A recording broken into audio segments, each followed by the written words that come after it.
The air in the old library was thick with the scent of aged paper and dust, a familiar comfort to me, a seasoned cryptozoologist. But tonight, an unsettling stillness permeated the room, a silence that felt heavier than usual, as if the very walls were holding their breath. My research had led me to this forgotten corner of the world, a remote village nestled deep within the emerald embrace of the Thai jungle, a place whispered to be the last known refuge of the Naga. The Naga, a serpentine creature of myth and legend, a guardian of the waterways, a being of immense power and terrifying beauty.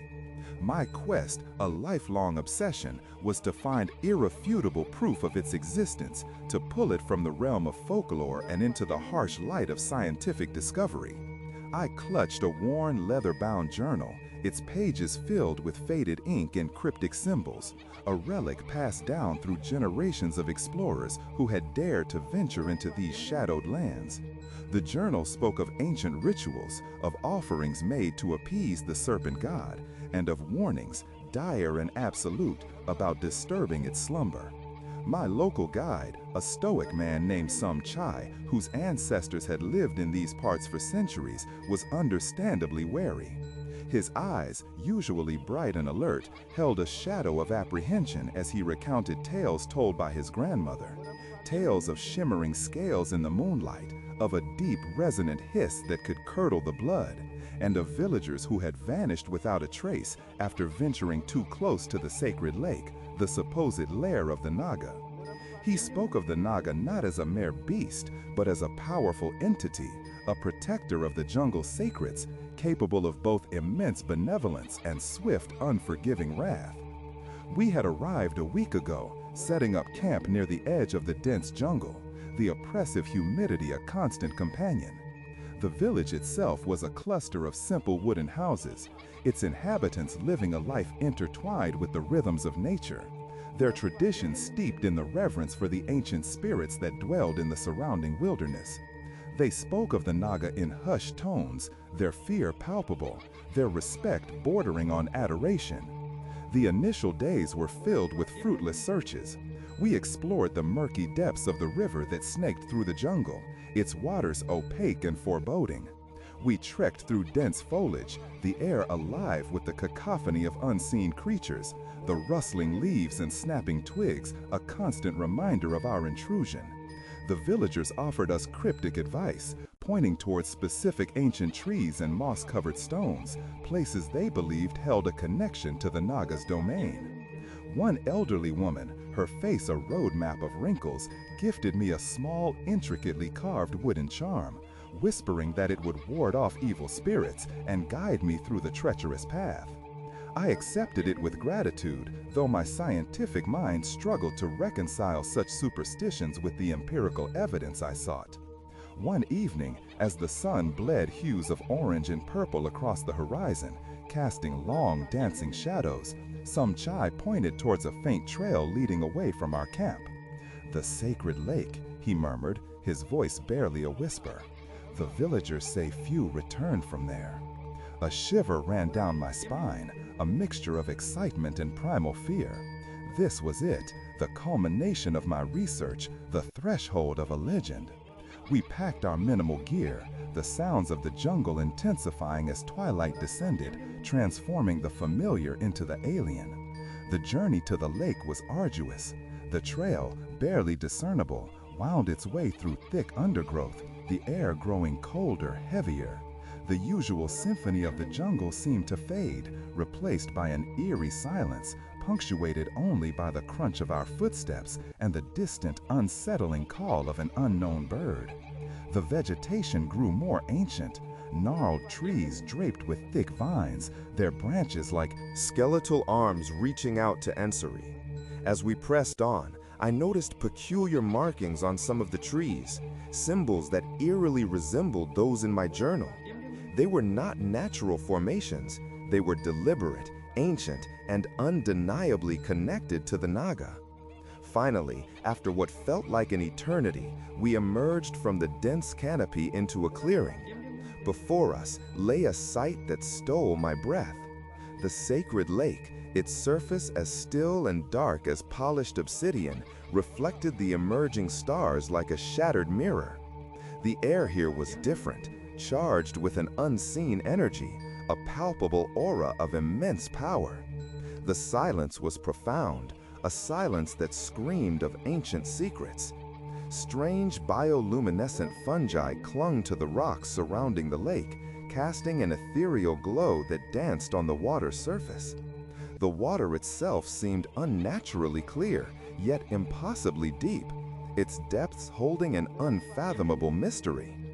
As we stood at the water's edge, a low, guttural sound emanated from the lake, a sound that vibrated through the very soles of my boots. It was not the roar of any animal I knew, nor the rumble of thunder. It was a sound that seemed to originate from the earth itself, a primeval lament. Somshai tensed beside me, his hand instinctively reaching for the machete at his side. My heart pounded in my chest, a frantic drumbeat against the unnerving calm. This was it, the moment of truth. Suddenly, a ripple disturbed the glassy surface of the lake. Then another and another, expanding outwards, growing larger. The water began to churn, not with the force of a storm, but with a deliberate serpentine motion. From the inky blackness, a colossal head emerged, its scales shimmering with an iridescent glow, reflecting the faint starlight like 1,000 precious gems. Its eyes, large and luminous, fixed upon us, devoid of any discernible emotion, yet radiating an ancient wisdom and immense power. It was the Naga, more magnificent and terrifying than any legend could have ever conveyed. Its body, impossibly long, remained submerged, only its head and a portion of its neck visible above the water. The air thrummed with its presence, an overwhelming sense of awe and terror washing over me. It did not attack, it simply watched, its serpentine gaze piercing. I felt as though it was looking not just at me, but through me, assessing my intentions, my worthiness. My scientific objectivity, my lifelong pursuit of proof, felt utterly insignificant in the face of this ancient mythical being. I was a fleeting speck in its millennia of existence. Then it spoke, not with words, but with a sound that resonated directly within my mind, a chorus of whispers and roars, of ancient chants and the rustling of leaves. It conveyed a message, a warning, a plea. It spoke of the balance of nature, of the sacredness of the earth, of the consequences of greed and disrespect. It showed me visions, flashes of its power, its guardianship, its loneliness. It was not a monster to be captured or dissected, but a force of nature, a guardian of a realm beyond human comprehension. The visions intensified, showing the destruction that unchecked human ambition could wreak upon the natural world. I saw forests reduced to ashes, rivers poisoned, and the earth crying out in pain. The Naga was not a predator, it was a protector, a silent sentinel against such devastation. The weight of its message was crushing, its sorrow palpable. After what felt like an eternity, but was likely only moments, the Naga slowly submerged, its magnificent head disappearing beneath the dark waters. The ripple subsided, and the lake returned to its unnerving stillness, leaving only the faint glow of the bioluminescent fungi. The oppressive silence returned, now carrying the echo of the Naga's silent pronouncements. Somshai, his face pale, turned to me. "We must go," he urged, his voice strained. I nodded, my mind reeling, my lifelong quest irrevocably altered. I had found my proof, but it was not the kind I had anticipated. The Naga was real, but it was not a creature to be hunted. It was a symbol, a reminder of forces far greater than ourselves, of a world teeming with mysteries that we were only beginning to comprehend. The journey back to the village was somber. The jungle, which had seemed so alive and vibrant before, now felt watchful, its silence pregnant with unspoken knowledge. I carried no scales, no photographs, no tangible evidence that the outside world would deem credible.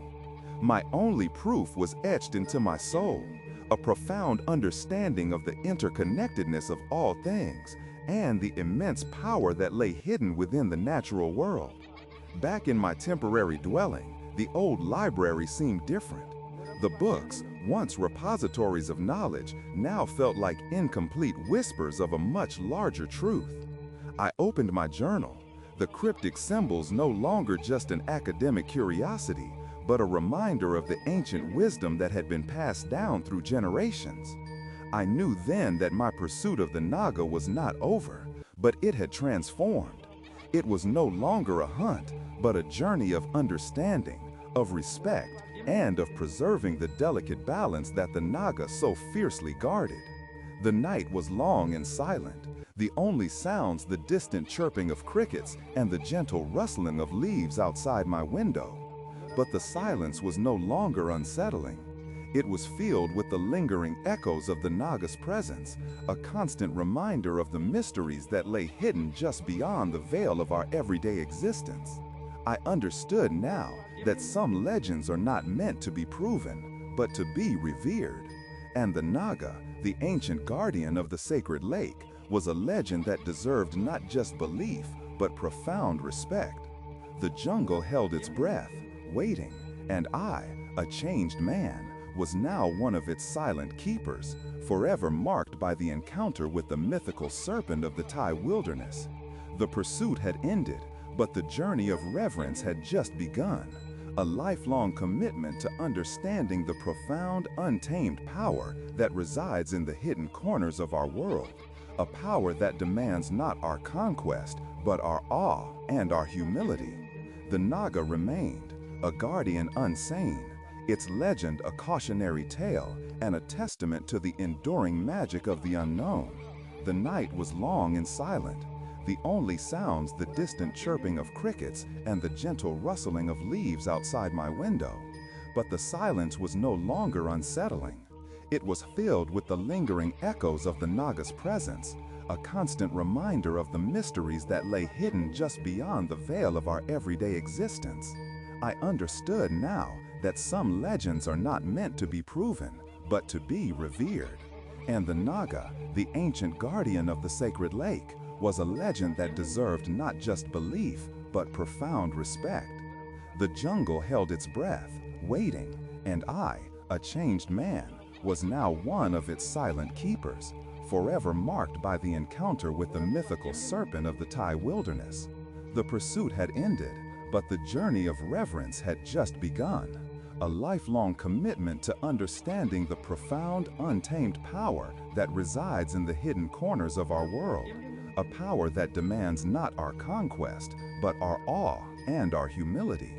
The Naga remained, a guardian unseen, its legend a cautionary tale, and a testament to the enduring magic of the unknown.